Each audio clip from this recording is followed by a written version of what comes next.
এখানে পান্থপথে স্কয়ার হাসপাতাল সবচেয়ে একটা বাজে হাসপাতাল। হাসপাতালে আসলে পরে ডাক্তারদের গাড়ি রাখার জায়গা আছে, কিন্তু রুগীদের গাড়ি রাখার কোনো জায়গা নেই। রাস্তায় রাখলে পরে 2500 টাকা করে মামলা দেয়। এটা কি ঠিক?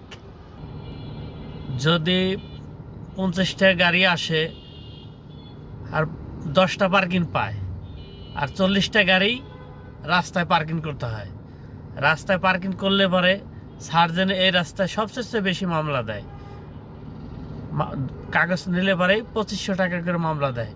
এরা সার্জেনদের একটা আর হাসপাতালের মালিকটা এই জিনিসটা বুঝবে না আজীবনেও। এ হলো ঢাকা স্কয়ার হাসপাতাল। ঢাকা নামকরা একটা হাসপাতাল, কিন্তু পার্কিংয়ের কোনো সুব্যবস্থা নাই। আপনারাই বলেন, তাদের ডাক্তারি গাড়ি রাখার জন্য সুব্যবস্থা আছে, রোগীদের গাড়ি রাখার জন্য কোনো ব্যবস্থাই নেই। 100টা পার্কিং থাকলে পরে 10টা পার্কিং করতে পারে, আর 90টা গাড়ি বাইরে রাখতে হয়। নামকরা একটা হাসপাতালে যদি এই অবস্থা হয়, তাহলে কি চলে? তাহলে চলে না।